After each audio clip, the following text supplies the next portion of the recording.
الحمد لله نحمده ونستعينه ونستغفره ونعوذ بالله من شرور أنفسنا ومن سيئات أعمالنا من يهده الله فلا مضل له ومن يضلل فلا هادي له وأشهد أن لا إله إلا الله وأشهد أن محمدا عبده ورسوله يا أيها الذين آمنوا اتقوا الله حق تقاته ولا تموتن إلا وأنتم مسلمون يا أيها الناس اتقوا ربكم الذي خلقكم من نفس واحدة وخلق منها زوجها وبث منهما رجالا كثيرا ونساء واتقوا الله الذي تساءلون به والأرحام إن الله كان عليكم رقيبا يا أيها الذين آمنوا اتقوا الله وقولوا قولا سديدا يصلح لكم أعمالكم ويغفر لكم ذنوبكم ومن يطع الله ورسوله فقد فاز فوزا عظيما أما بعد فإن خير الحديث كتاب الله وخير الهدي هدي محمد صلى الله عليه وسلم وشر الأمور محدثاتها وكل محدثة بدعة وكل بدعة ضلالة وكل ضلالة في النار. عن ابن عمر رضي الله عنهما قال قال رسول الله صلى الله عليه وسلم ثلاث مهلكات وثلاث منجيات وثلاث كفارات وثلاث درجات فأما المهلكات فشح مطاع وهوى متبع وإعجاب المرء بنفسه وأما المنجيات فالعدل في الغضب والرضا والقصد في الفقر والغنى وخشية الله في السر والعلانية وأما الكفارات فانتظار الصلاة بعد الصلاة وإسباغ الوضوء في السبرات ونقل الأقدام إلى الجماعات وأما الدرجات فإطعام الطعام وإفشاء السلام والصلاة بالليل والناس نيام. معزز حاضرین،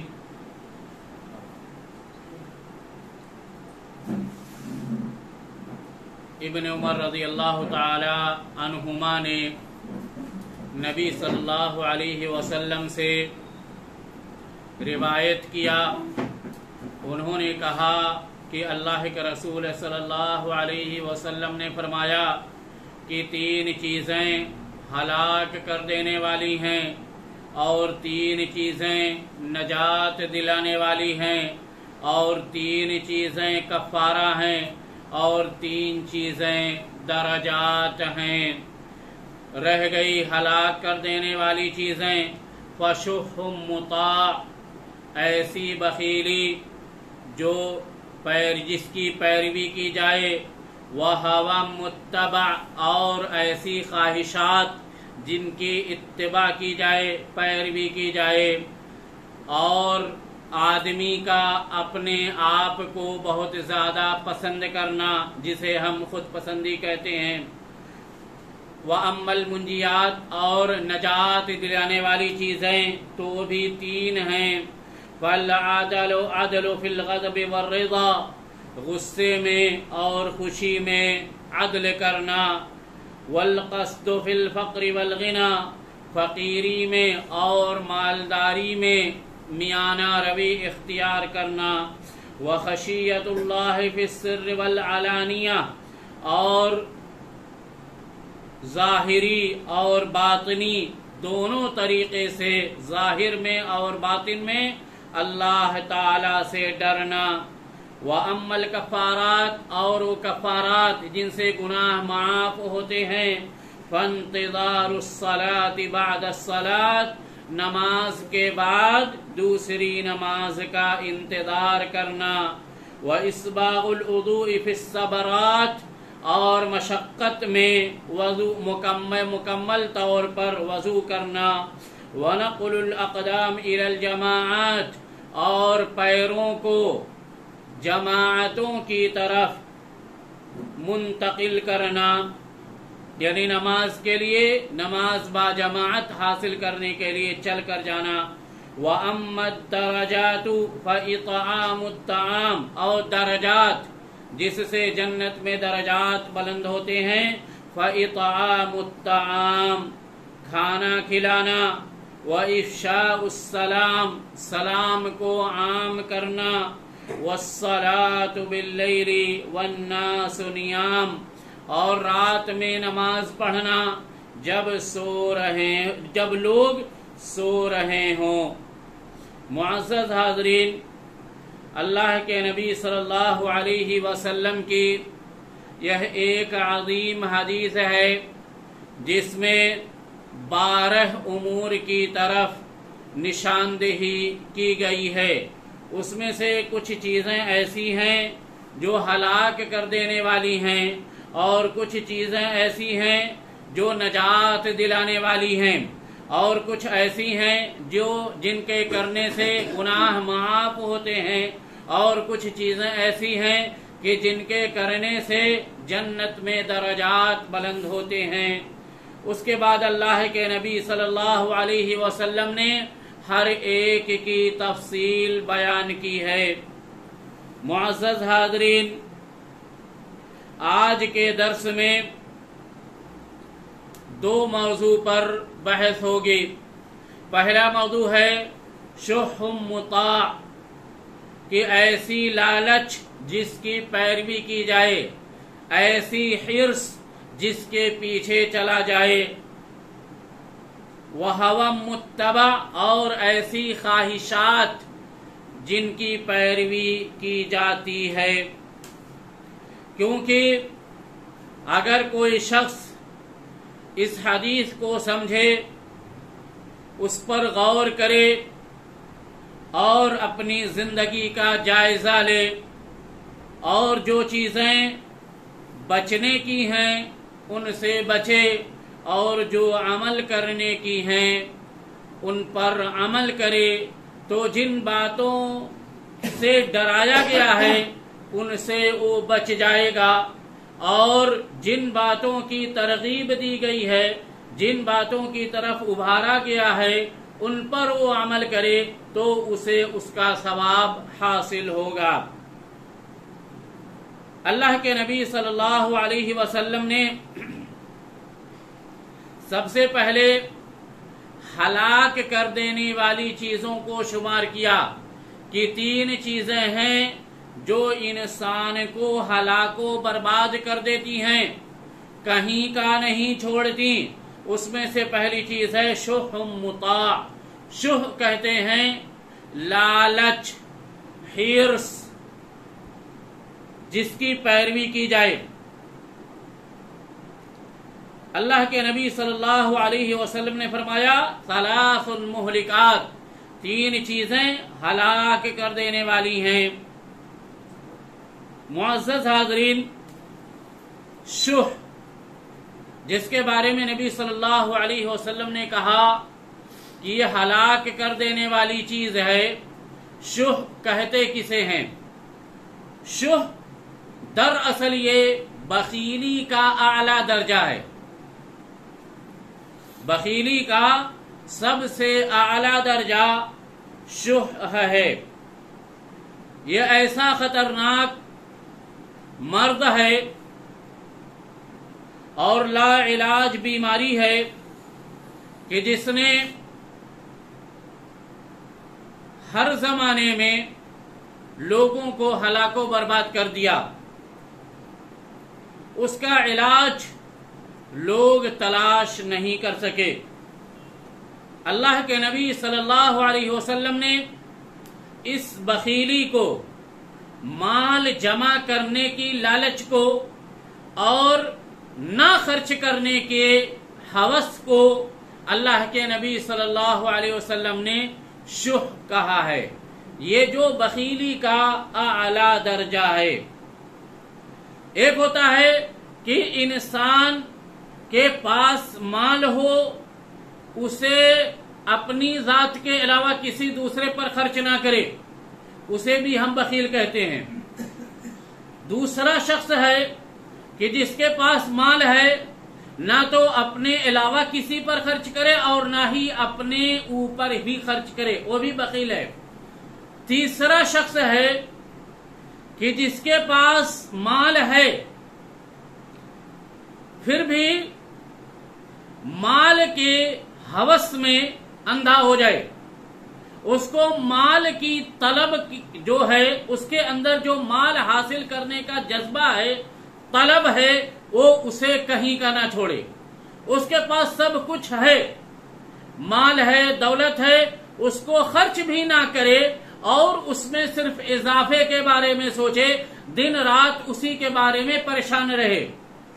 اسے کہتے ہیں شح، کہ جو مال ہے اس کو تو خرچ نہ کرے بلکہ اس میں صرف اضافہ کرنے کے بارے میں سوچے، کسی بھی طریقے سے اس کو بڑھانے کے لیے وہ کسی بھی حد تک چلا جاتا ہے، حتیٰ کہ حلال کو حرام اور حرام کو حلال تک کر لیتا ہے۔ اسی لیے اللہ کے نبی صلی اللہ علیہ وسلم نے اسے ہلاک کر دینے والا شمار کیا ہے، کیونکہ یہ انسانی فطرت میں ہے، یہ کسی کے اندر دکھائی نہیں دیتا ہے لیکن اس کے اندر موجود ہوتا ہے۔ جیسے لالچ، بھوک، پیاس بظاہر ظاہری طور پر دکھائی نہیں دیتی ہے، اسی طرح سے ایک طرح کی شہوت ہوتی ہے جو انسان کے اندر ہوتی ہے، وہ دکھائی نہیں دیتی ہے۔ اللہ کے نبی صلی اللہ علیہ وسلم نے اس مال کی اس طرح کی شہوت کو ہلاک و برباد کر دینے والا شمار کیا ہے۔ اس کی وجہ سے مال کو حاصل کرنے کے لیے اور اپنے مال کی سیفٹی کے لیے کسی بھی حد تک جا سکتا ہے، حتیٰ کہ چند پیسوں کے لیے اسے کسی کا خون کرنے کے لیے کہا جائے تو ان پیسوں کو حاصل کرنے کے لیے وہ خون کرنے کے لیے تیار ہو جاتا ہے۔ اس طرح کے لوگ بھی سماج میں پائے جاتے ہیں۔ اللہ کے نبی صلی اللہ علیہ وسلم نے فرمایا ایک دوسری حدیث کے اندر، شر ما فی الرجل شح حالع وجمن خالع، کہ انسان کے اندر جو بری چیزیں پائی جاتی ہیں ان میں سے سب سے بری چیز کیا ہے معلوم ہے؟ شح حالع، ایسی بخیلی اور مال کا ایسا لالچ جو انسان کو ہلاک و برباد کر دے، اور ایسی بزدلی جو انسان کو ننگا کر دے۔ یہ اللہ کے نبی صلی اللہ علیہ وسلم نے انسان کے اندر پائے جانے والے اوصاف میں سے سب سے برا وصف انہی دونوں کو کہا ہے کہ ہلاک کر دینے والی بخیلی اور ننگا کر دینے والی بزدلی، یہ انسان کے اندر سب سے بری صفات ہیں۔ اللہ تعالی نے قرآن کریم کے اندر ارشاد فرمایا، وَلَا يَحْسَبَنَّ الَّذِينَ يَبْخَلُونَ بِمَا آتَاهُمُ اللَّهُ مِنْ فَضْلِهِ هُوَ خَيْرًا لَهُمْ بَلْ هُوَ شَرٌّ لَهُمْ سَيُطَوَّقُونَ مَا بَخِلُوا بِهِ يَوْمَ الْقِيَامَةِ وَلِلَّهِ مِيرَاثُ السَّمَاوَاتِ وَالْأَرْضِ وَاللَّهُ بِمَا تَعْمَلُونَ خَبِيرٌ۔